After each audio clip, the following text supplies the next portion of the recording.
everybody. Good morning, good afternoon, good evening, depending on where you might be joining us from in the world today. My name is Meg Alexander, and I could not be happier to be leading today's chat and learn session. We're going to be talking about how to pivot to new industries and some tips and tricks for how to do that with some of the amazing people from Light and Wonder. Now, before we dive in here, I do want to say a quick welcome. Hi, thank you all for so much for joining us today. We're really excited to see y'all and dig into the questions here. But before we do, I just want to go over some quick housekeeping items. This will be especially important if this is, maybe your first Power to Fly event. If that's the case, then hi, welcome. We're so happy to meet you. Now, the love is no less real for our frequent flyers. I love seeing y'all's familiar names and faces and avatars in the chat here. So thank you all for joining us today. Now, first of all, we encourage y'all to participate in this event. So we just want to make sure that, y'all have an idea of how to do that so that we can make sure that this is a safe and comfortable space for everyone. Now, if you would like to, feel free to turn your cameras on and drop your name about where you're calling from in the chat box. No need to be Instagram perfect, y'all. You don't have to join us in anything fancy. We just want to meet you where you are. So if you would like, chime in the chat, let me know where you're joining us from. I'm always really eager to see how far our global audience spreads. So in case you want an example, I'm coming to you from Toledo, Ohio. This is land that belongs to the Fox, Kickapoo, and Fox, Kickapoo, and Potawatomi tribes in my area. So please feel free to let us know where you're joining us from, and if you do know whose land you're on. Now, today's conversation is being recorded. So within about 2 to 4 business days, you're all going to get a link, an email, with a link to where you can rewatch this session when the recording is posted to powertofly.com. Now, if you can't wait that long, you can always head over to our YouTube channel. I'll share links for all of this in the chat, and the video will be posted there, usually within about 15 to 20 minutes. Now, do note that if you are on camera and come off mute, you might show up on the live recording today, but as long as you don't come off mute, you should be good. So no worries there.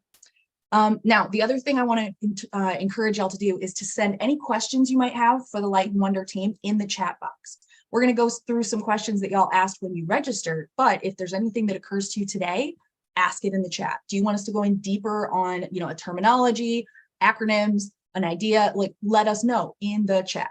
If you wrote in a question at registration and you're not sure if we're going to get to it, add it in the chat. All right. Y'all took the time out of your day to be here with us live. No offense to the people watching this in the future. We like you too. But you took your time out of your day to be here with us. So we want to make sure we reward that. If you want to be anonymous, not a problem. Just drop your question in a DM to me, Meg Alexander, instead of sending it to everyone in that meeting chat box. Now, as we mentioned, we do have 2 very special guests from Light and Wonder, which is a Power to Fly partner company. Now, Light and Wonder develops dynamic game content, cutting-edge systems, and unrivaled services for casinos, social gaming, and online gaming. Now, they are committed to serving as a good corporate steward and are purpose-driven in their actions while operating in the best interest of their employees, partners, and communities. Now, if you are interested or anything you hear today sparks your interest about Light and Wonder, I'm going to drop a link in the chat to where you can check out their company page on Power to Fly. Looks a lot like what you see here. You can check out information about their company culture, past events, as well as open roles. So really, really great there. Now, very, very excited to introduce our speakers today, Tonia Adams and Aaron Adams. Now, I know y'all are no relation, so we want to make sure we call that out at the top here. Is the Director of Benefits for Light and Wonder. Now, Tonia considers herself to be a health and welfare enthusiast who is very passionate about designing the best-in-class benefit programs for all the creators that she supports. Now, her background expands over 20 years designing wellness programs, employee perks, and the administration of benefits packages. Tonia provides a strong analytical and diverse perspective for the benefits and HR forum. She has developed a keen aptitude stemming from her sincere interest, knowledge, and experience to drive impactful outcomes to those she supports. Tonia, we're very happy to welcome you to the stage today. Is there anything else that you think our audience should know about you? No, I think that sums it up very well. I'm excited to be here, so thank you for allowing me the opportunity to join. We're so happy to have you. All right, up next, you're going to get to hear from Tonia Adams. Erin is the VP of People Capability and Corporate at Light and Wonder. And Erin has over 20 years of human resources experience, leadership experience, spanning multiple industries as well as work environments. Now, Erin recognized very early in his career the impact that synergizing DEIB and human resource programs could have on organizations, and he is a staunch advocate for such alignment. Now, Erin is also passionate about coaching and talent development and has designed and implemented multiple programs to help individuals achieve their career objectives. Erin, we're so happy to have you join Tonia today on the stage with us. Is there anything else you want our audience to know about you? No, thanks for having me. Nothing else at this point. All right, excellent. I'm going to stop sharing the screen here, get all of us up on stage, and then we will start diving into your questions. So don't forget, y'all, you have the power to drive today's conversation. So if you've got questions, send them in. And if we're taking on one of your questions and maybe we're not coming at it from the right angle, let us know. If there's extra context, details, hey, I meant it in this capacity, please feel free to chime in the chat. I'll have eyes on target there for the duration of the event. So, okay, my first question, I'm going to put this to both of you, but I want to know a little bit more about what your career pivot experience was like. And let's talk about some of the ways that you were able to leverage your previous experience into this new role. Tonia, would you like to start us off here? Sure. Thank you very much. You know what?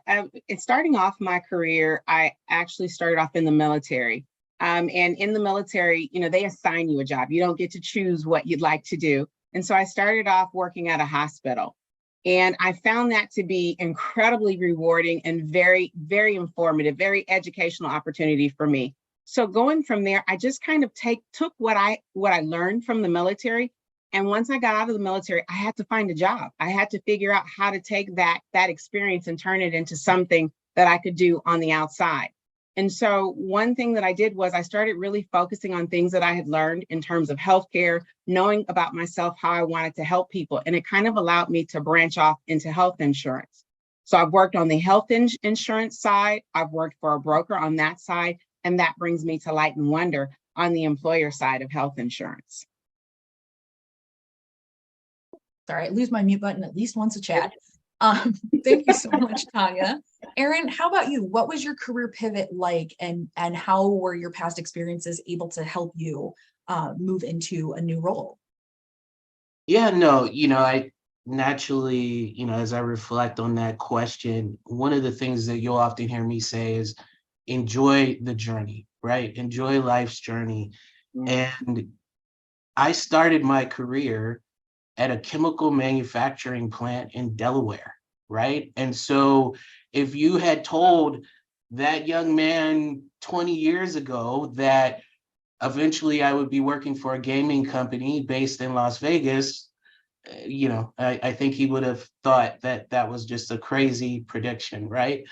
So, I say career pivot, life pivot, they go together. I started my career, as I mentioned, at plants, and then that was an environment I was very comfortable in, and made a change to a corporate environment, which was dramatically different. I would say that was, in my career, probably one of the most important moves I made because of that, because I was completely out of my comfort zone.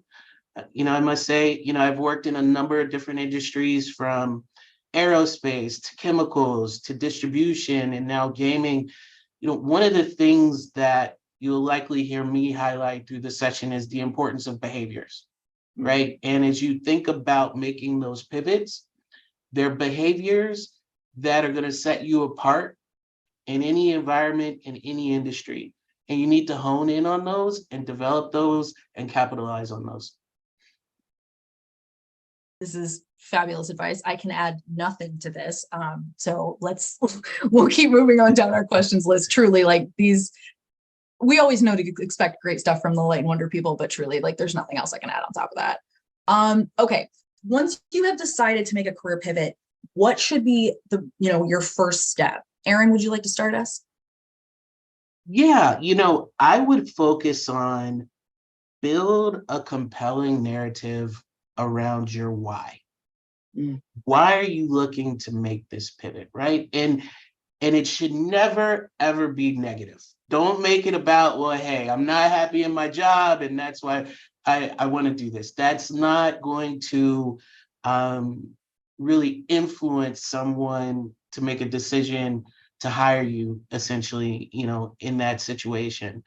But you also want to think about, with that why, how does it relate to the industry that you may want to go to, or the pivot that you may want to make? So do you like the business model, for example? Is it exciting to you? Or is it a organization that has a deeper social purpose that may be an area of passion or interest to you? I think that why, really building out that why, is pivotal.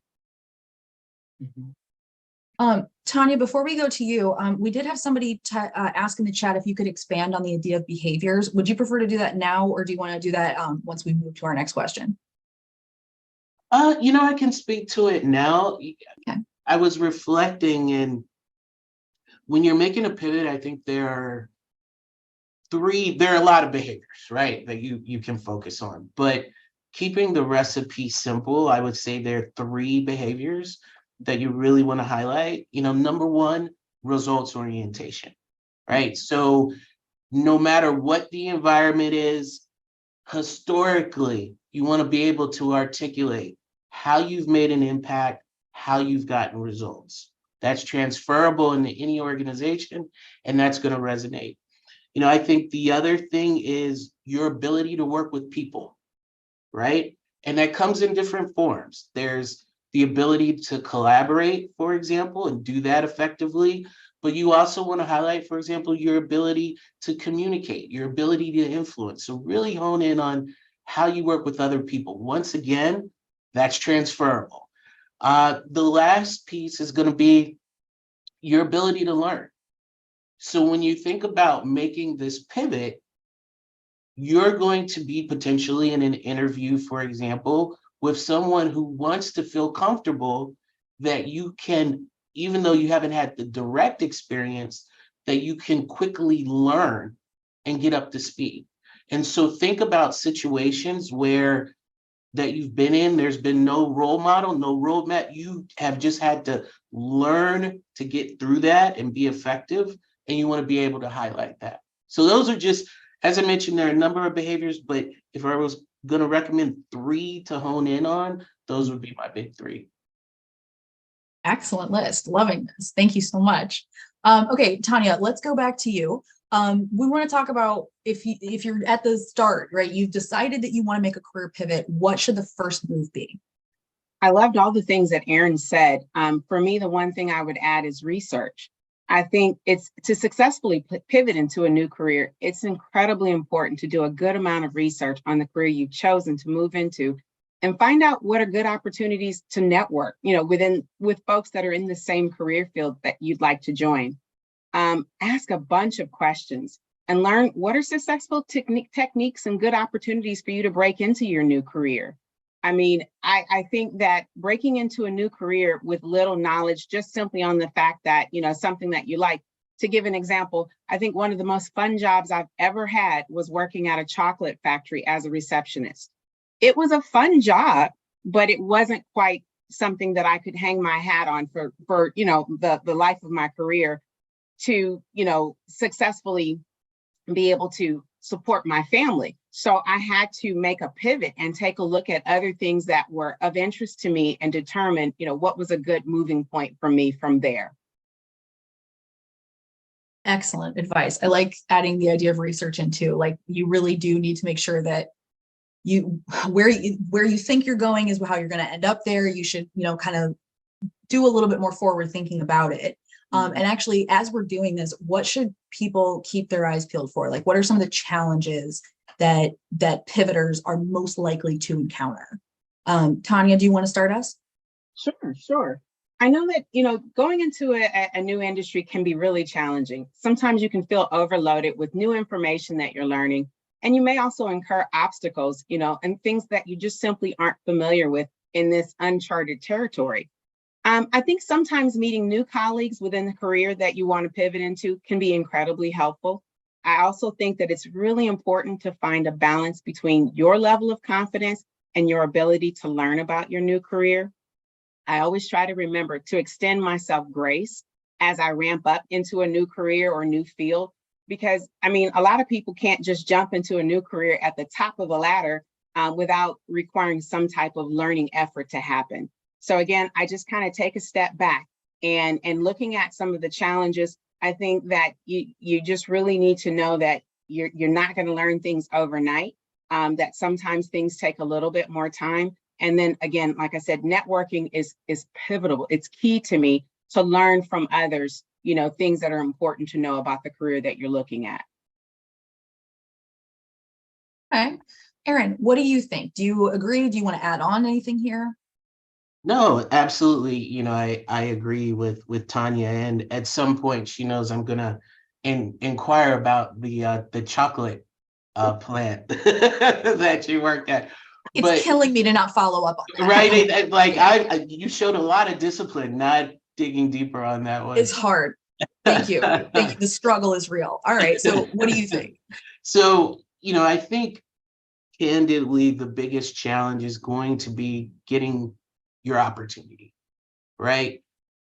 It's not insurmountable. I've done it many times, but that's going to be your biggest challenge. I would say that many times in my career, I've had people come to me and say, I interviewed for a role and I wasn't successful and I was qualified. So why didn't I get the job?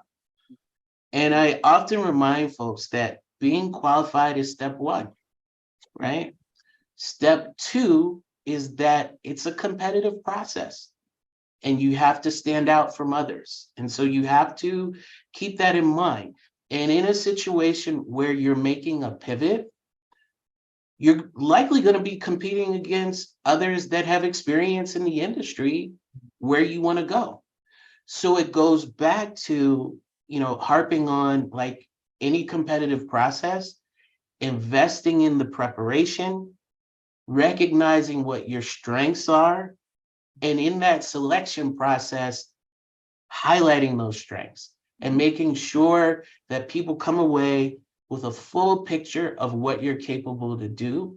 And then once you're able to do that, you level the playing field and beyond with someone who may have, experience in that industry. Okay. All right. I like these. Don't forget, y'all, if you want to dive in deeper on any of this, let us know in the chat. If you have a question or a comment that you want me to raise, please feel free. If you DM me, I can keep you anonymous. No worries there. Okay, let's talk about ways to identify the skills that might transfer. Okay, so we hear a lot of people, like teachers are a really common one, but let's talk about some of the skills that maybe don't really occur to people right off the bat that would be easily transferable. Erin, do you want to start us? Yeah, no. So a couple of things come to mind. I think Tonia highlighted this earlier. It's important to do your research, right? And so I remember when my role was posted here at Light and Wonder, believe it or not, people sometimes think it's mythical. It was posted online and I applied, right? And so when I started doing research on the company, what I recognized is that it was coming out of or really beginning a transformative stage. So, not to get into all the details, but the company had been shaped one way. There were a couple of divestitures made of some businesses, and there was a new strategy being implemented to move the company forward. And the beauty of that, and what really resonated with me is, although not the same industry, I had been on that ride with another company. Mm-hmm. And so that's something that I put emphasis on during the interview process, that, hey, I'm not from gaming. However, I know what's going to transpire within the organization over the next 18 to 24 months. I'm energized by it. I'm excited by it. And, I think I can be a valued asset to the organization as a result of my past experience in that space. So that's one piece. I would say the other thing is there's some common threads in business, right? So if you've led, for example, process improvement work, that's going to resonate across multiple organizations. Or if you've led a change, right? That's going to resonate. So start to think about, some of those things that are really going to be transferable across, companies, industries, environments. Okay. Tonia, how do you feel about this? As people are, looking into and looking at job descriptions, what should people know about identifying the skills that might transfer to that new field? Like, how do you go about identifying like what is something that you might also have? One thing that I thought of, in addition to everything Erin said, was like really charting out a roadmap of the skills you possess, which you think may be helpful with your transition into the new career. Like, write a list down. What skills do you possess? And compare that to the list of skills that are required for the job that or the career that you're looking at. I think that also gives you an opportunity or a chance to learn about skills that you may not currently possess, which if you pursue, you can break into that new career a little bit easier once you are able to identify the skills that you do possess, or that you may need a little bit more work on. And I think I'm a huge advocate of research. I think that was one of the first things that Erin said: research, research, research. Just really, really, really look into the career that you're looking to break into and learn as much about it as you possibly can. Because by doing that research, you, like Erin mentioned as well, you can identify things that you may have done in prior careers that you can, or previous careers, excuse me, that you can transfer over into this new career opportunity. I like that. So when it comes to like the nuts and bolts of it, as people are reading over, job descriptions, I know that one of the common things that we tell them, or that our guests have told them, is to mirror the action verbs or mirror some of the terminology used there. If people if they're going through and trying to do this, but none of the things listed really, like, if they don't quite see how they fit, do you have any tips for people kind of looking to reframe what their skills are, or like how people can more accurately evaluate their own skill set? Is that a question to me or Erin? Either, honestly. Do you want to start us? I can. I mean, yeah, sure. So Okay. you're saying, can you repeat the question again for me, just to make sure that So like nuts and bolts wise, like as people are looking at a job description and trying to, mirror the nouns or mirror the verbs, that kind of thing, that makes it easy for the recruiter to see fast, like, hey, this person has transferable skills. Mhm. As they're doing that, if they're having a hard time kind of seeing how those, like how they have skills that would fit there, like I'm thinking like when things are kind of worded a little bit more industry specific, and so you think they kind of don't really apply to you. Mhm. Do you have any tips for people trying to assess what their skills actually are, like whether it can apply to the role? Yeah, I guess the one thing that I would lean into is asking questions. I Okay. mean, I know that when you're putting together your resume, you're trying to match as best as possible the career or the job setting that's listed there on the website, or however you've chosen to look for the job. But I think that for me and Erin, you may have a totally different answer. But I can tell you from my experience is I really, really, really try and hone in and use a lot of the keywords that are in the job description. And I focus in on how my experience can tie into that. So, for example, I'll use the job that you all seem to be fascinated with the chocolate company. Yes. So what I use, I've never made chocolate before or anything of that nature, nor had I been around the food service industry before. But what I spoke to was my love of chocolate and how I've sampled chocolates all across the world, and the various, from the nuts to the chews. And that's a little bit more descriptive than probably that would be necessary. But I really, really, really spoke to my love of that particular industry. And believe it or not, I was given the opportunity to interview for the position and actually got the job. Mhm. All right, cool. Erin, how do you feel about this? Same thing? I'm happy to keep moving if y'all are ready for the next question. Yeah, no, I would say same thing. I would say also, look, it's not a perfect science, Mhm. right? And just keep that in mind, and if that company or that role interests you, and 70% of Mhm. what you see in that job description, you feel like you can knock the park out on, go for it, right? Like, Yeah. don't treat it as a one for one. And also remember, typically on the other end of the table, there's certain things, skills, capabilities, behaviors that are a little bit more differential than others, right? So when you're looking at that, everything isn't necessarily equivalent. And so if you can really highlight those differential factors that you've developed, you're going to be highly successful. Mhm. Mhm. Yeah. Okay. We got people chiming in the chat here. Jessica had said, I think the right companies recognize and value enthusiasm over direct experience, which I completely agree with. Smart companies certainly do.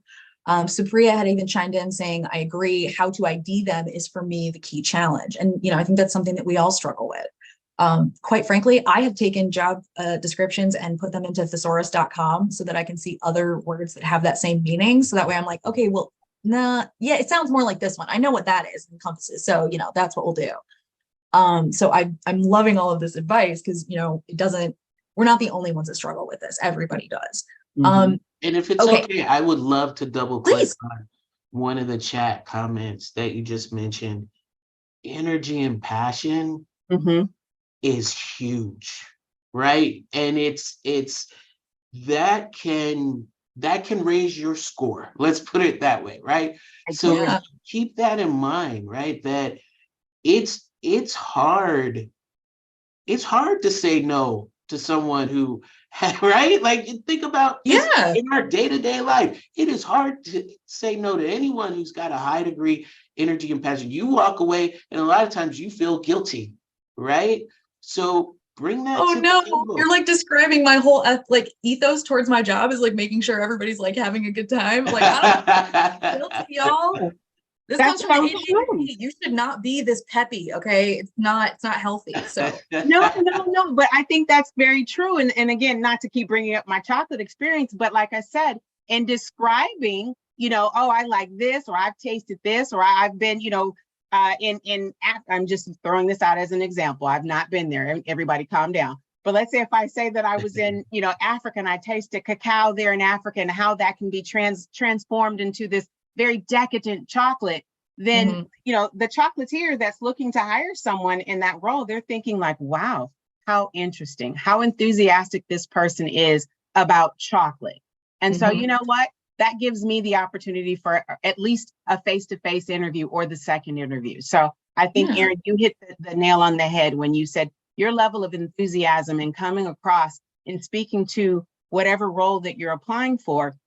I think that's really important, because if I don't have the experience and I just say, oh, I think I can do this job, would that cause you or anyone else to pick me, to go into the next level of the particular career opportunity?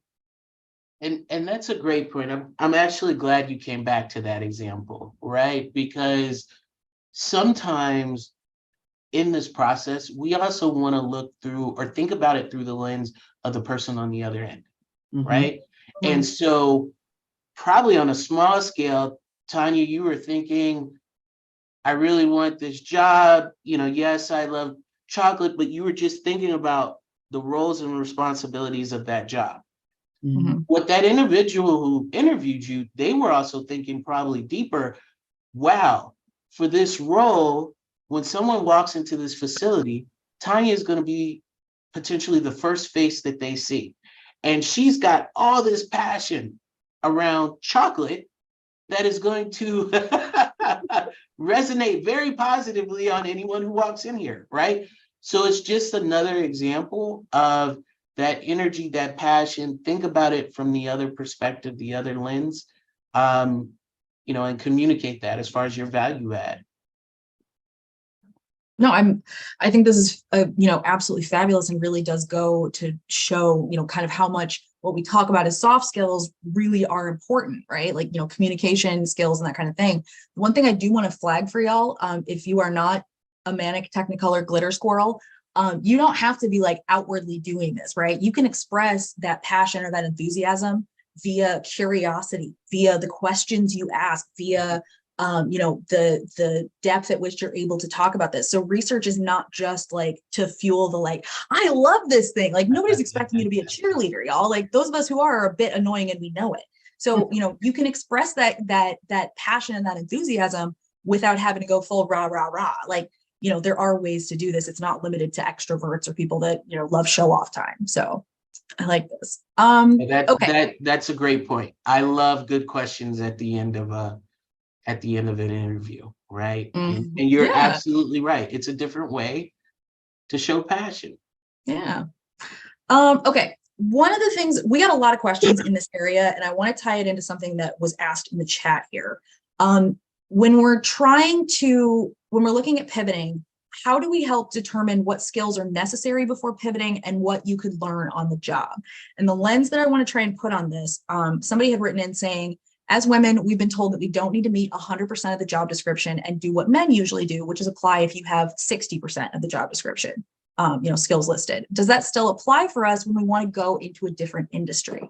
So first thing I want to highlight, that those stats are wrong. It's from a really, really outdated survey. However, the message of it is absolutely true. We talk about it and we see it a lot. So let's talk about this idea of how many skills you need to have, what people should recognize when they're pivoting as like necessary versus nice to haves. Because, these job descriptions are written like a Christmas list, right? You're describing the unicorn that would fill this job and do it for, water and sunshine. But we know that we don't get everything we look for in a job description. So, as women pivoting into a new field, Tonia, do you think that this same ethos applies, that people should apply even if they know that they have less than the criteria or the minimum? Honestly, and when I look at men versus women, I'd say most definitely. Look at one way that you can learn about skills that are necessary before pivoting is look at job descriptions. Look at some of the skills that are listed there as necessary to be a successful candidate for these particular jobs. And then once you're able to identify some of those skills, one thing that I've found to be very helpful for me is I've joined association networks and I meet people within the industry that I was looking to join into, and I just simply ask questions. I ask, okay, well, how do you get this experience? Or where did you go to learn about this? And just by hanging with that grouping of people, it enabled me to learn so much, and it opened up so many doors for me. I go to conferences and I sit and I ask questions, as you guys mentioned earlier. And I'm assuming that based on the level of questions that I've asked, that folks have garnered, that I'm very enthusiastic. I'm very interested in their topics. And so I get invited to join panels. I get invited to join some of the networking opportunities that's enabled me to open up doors for me within this particular industry. I've asked people questions like, what's most rewarding about this industry for you? And what skills do you find to be most relevant or helpful in breaking into the career that you've chosen? I mean, realistically, honestly, as you all heard from the beginning, I'm the director of benefits for this wonderful company, Light and Wonder. But if you think about it, when I was a little girl, do you think that I ever said, golly gee, when I grow up, I want to be in insurance. I want to handle benefits. That probably I'm going to say that wasn't my first train of thought. But by meeting some of these wonderful people within this industry, it really, really, really helped to hone in my skills and my desire to be a part of this industry and to learn and grow. And that's what brought me to this fantastic company, Light and Wonder. No, I think that's excellent. And thank you for sharing what that was like. Erin, how about you? When you were pivoting into the career field, into a new field, how did you assess what you needed versus, what was going to be like mandatory versus what would be nice to have? Is this something you can like ask the hiring manager, or is it, no, I take that back because we're talking about it in the application stage. So what would you recommend people do in addition to what Tonia had said about, researching and going in and asking people already in the job? Yeah, no, I mean, I think Tonia gave fantastic perspective on this one.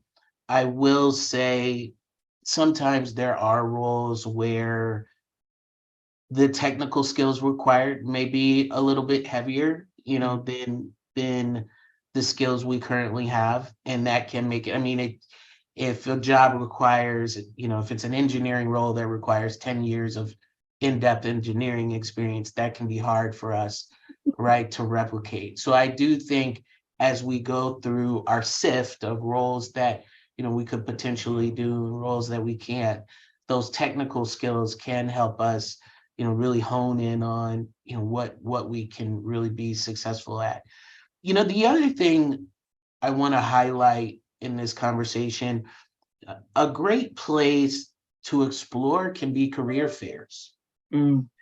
And what I like about career fairs is that there are people there representing, oftentimes the company, and there's some space for some dialogue, right? And there's some space for some questions, and there's some space for exactly what we're talking about, to be able to say to a potential hiring manager, I don't necessarily have umpteen years of experience in this industry, but I really want to make a pivot. And what's your advice? What's your guidance on doing that, right?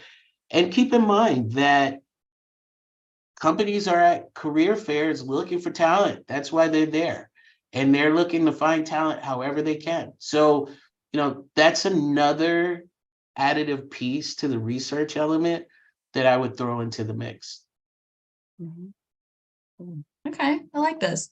I'm grabbing some links for people that had asked about, updated statistics for the, why people misapply or only apply to, if they have 100% of the stuff. The other thing to note here, which is more along like the gender lines as opposed to like industry experience, but women tend to be more time poor than men when it comes to job seeking. Like you have other demands on your time, and so you don't have the time to just kind of not reinvent the wheel, but like tweak your resume every time. You don't have time to do this a million times.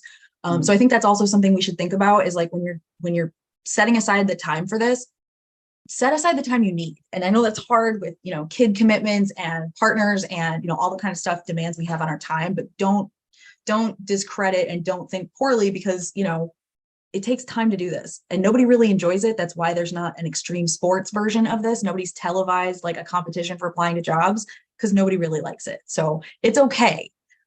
Just think about that kind of stuff. And I'll send those links out in the main chat once I grab them. And that's a great point. That's a great point, Meg. It is work, right? And the other thing that you want to think about, and I have used this and it's been successful, is you want to you may need to customize your resume depending upon that position. And I'm not saying, change the truth by any way, by any means. But what I'm saying is you may want to highlight, that the first bullet, underneath of your experiences may change depending upon what that role is, right? Mm-hmm.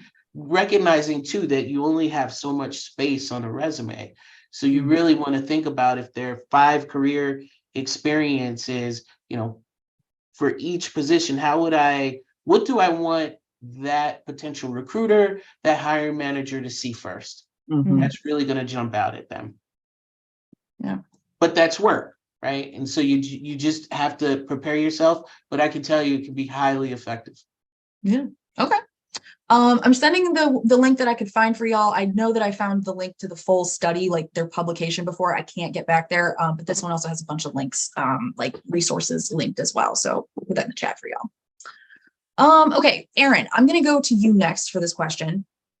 As candidates coming from non-traditional backgrounds, how can people best market themselves within the interview process? How do you present yourself as an attractive candidate when you don't have industry specific experience? Yeah, no. So we spent a little bit of the time talking about my 3 behaviors, right? So keep them in mind: results, ability to work with people, ability to learn. The other thing is that in the interview process, typically at some point there will be the behavioral interview questions, right? And so it can be cliche, but the STAR model is a powerful thing, right? And so when you think about that, make sure you describe the situation in your example, the task, the action that you took, and this is the big one, the result, right? And you would be amazed how many times you get a resume and you're like, this person is perfect. Mhm. And that you don't get that result, right? They don't take you through that STAR model. So once again, as we think about it being a competitive process, hone that in.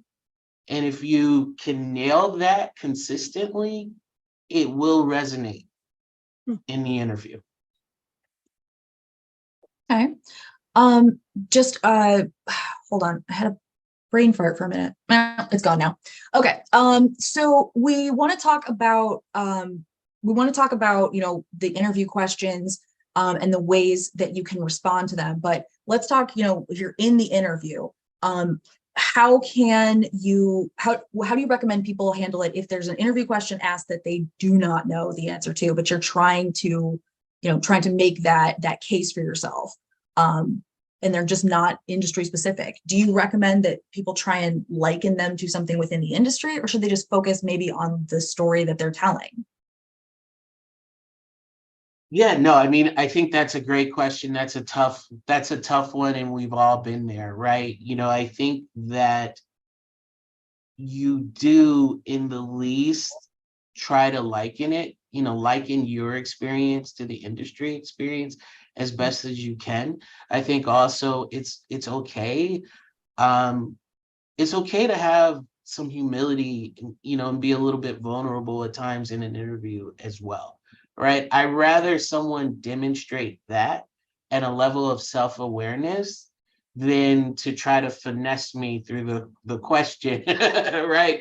Finesse. Ooh. Exact right. So, I think there's a ton of value in that. And look, that when you're making a pivot or a transition, that person interviewing you should understand, that there may be some gaps, right? And that question may simply be to see how you respond on your feet, right? To a little adversity and ambiguity. And so that's why I say, there's nothing, try to liken it, think quick. But there's nothing wrong with a little vulnerability as your intro. Yeah, no, I think that's great. You do want to try and connect with them, and frankly, you can use it as a little bit of a litmus test, right? If you make yourself kind of Yeah. vulnerable and they're kind of like not cool about it, that's something to pay attention to in the interview. I feel like we say it all the time, but you're interviewing them just as much as they are interviewing you. Absolutely. Yeah. Okay, let's move on. I want to talk a little bit about resources. So, Tonia, you had talked a lot about doing your research and things. How should people go about finding the more useful resources if they're trying to learn about a new industry? How do you recommend people go about figuring out who to follow if they are brand new to the field? That's a good question. I think, like I said, mentioned earlier, sites like LinkedIn, when you're looking up careers, you can look up, a variety of careers there. They also offer very useful resources to learn about the specific careers that you're most interested in. LinkedIn also has career pathing tools to help you create like a really good roadmap to cross-reference significant skills that you may currently have and how they can be applied to future opportunities that you've looked for or found. The best resource for me in my transition in the careers that I've been in is just to reflect like on my previous work experience, like with healthcare while I was in the military, and combining that with my interest of being in the service industry. And then I took that and I thought about how I could apply those skills that I have now to carry me forward into, a new career. And so that brought me, to here, Light and Wonder. Again, coming from the military, working in a hospital, translating that over into the, insurance carrier side, going from the insurance carrier side to the consulting or brokerage side, it enabled me to learn insurance or benefits from kind of like a 360 angle. And so I think that extra emphasis on all angles helps me to be successful in the role in which I've picked now. Okay. Erin, what do you think? Yeah, so I would say the one item I would add, and I always practice this, is typically with public companies, if you can go out to their investor relations site, Mm, you actually find their annual reports. And you can even find some presentations given by leaders at investor conferences. Those will give you great insight into the business model, into how the company's performing, even some other elements like corporate sustainability, for example. And that can give you a leg up, when you're in an interview and you can articulate the strategy of the company as a candidate, that is going to resonate. As I think about my pivot, or my latest pivot, one of the groups, or the largest group that I support from a HR people capability standpoint, is our finance organization. And so as part of that, I had to interview with our CFO. And so although I never directly supported finance, it resonated when I could articulate, what our business strategy was, and highlight, for example, we weren't as leveraged anymore as a result of our divestitures. Those things were differential, right? And so that can be a great resource for you as well, that I would just throw into the mix. Okay, I'm grabbing questions from the chat, y'all. These are really, really awesome. So we're going to try and get to as many as we can. But like I said, if you've got questions, please feel free to send them in. We've got a little over 10 minutes left in today's session. So, ask now or forever, I guess forever hold your peace until we have another chat with Light and Wonder, I suppose. Okay, Tonia, I want to take this question to you first. And it actually dovetails really nicely with something that was asked during the event today. What do you think is the best way to express your interest in shifting careers, like in LinkedIn or your resume? In what ways could you utilize your LinkedIn to make sure that you are standing out before you apply? Ooh. One thing that I've done in the past is I've gone out and joined various networks, various associations. And so by putting in that I'll use Light and Wonder, for example. One thing that Aaron, I believe, knows about me, love this about this company, that it is a gaming company. I am a person of chance. I love to play games, and I can't put emphasis on that enough. So I will go out, and one thing that I love doing is I like looking at the various locations that Light and Wonder has under our umbrella. I will like anything positive that our company posts out there. I am constantly liking things. I am putting myself out there in terms of networking. I mean, that's just a repetitive theme that I can't mention enough, is making sure that, you have the visibility and that you can see things that are out there that apply to the career in which you're most interested in. Okay, all right. Let's see here. Oh, that was the other thing I wanted to remind y'all here.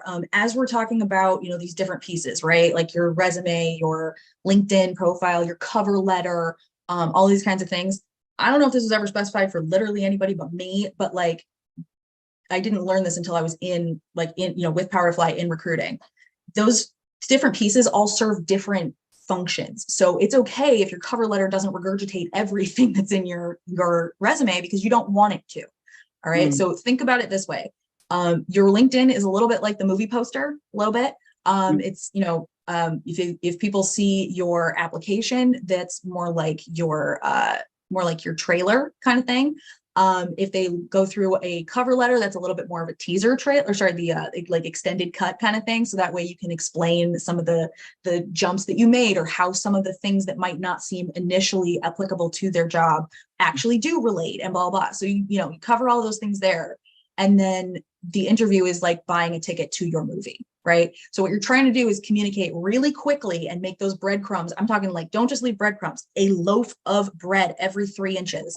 You want it to be easy for the recruiters who are reading these things to see you in the job. Don't make them do the legwork. You do the legwork.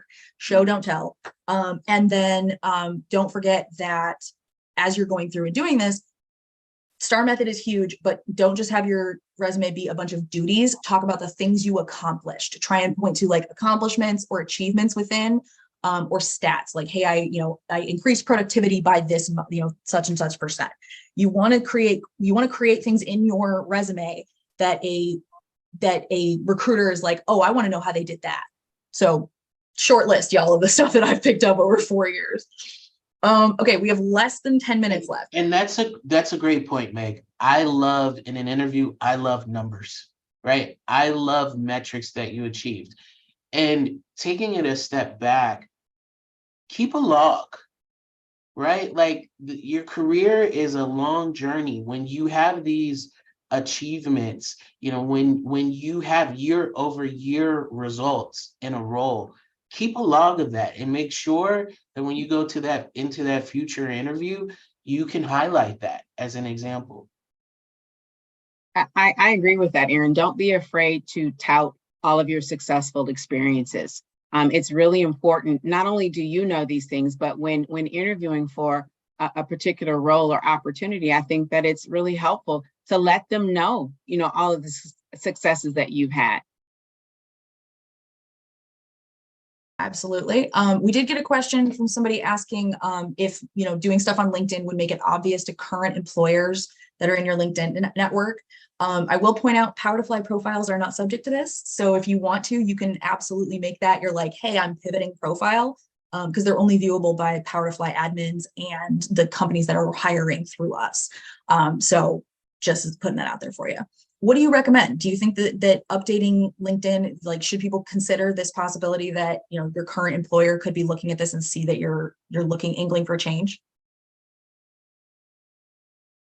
I think LinkedIn has become so commonplace at this point that, we shouldn't pass judgment on someone, for having a very polished LinkedIn profile. And the other element of it is it serves a lot of purposes, right? It also is a positive reflection of the current company that you're with, right? Beyond you potentially seeking another opportunity.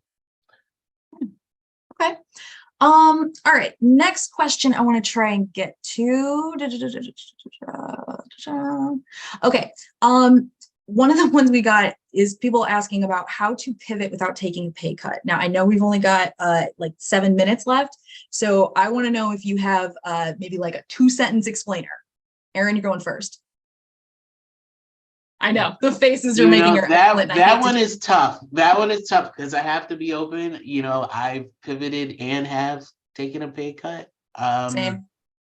I think that, that if you could pull it off, great, but you may need to go in accepting that may be part of the deal, so to speak. I will say, though, I wouldn't trade those pivots. Right. And I think that those were great moves, and long term, that investment paid off. Right.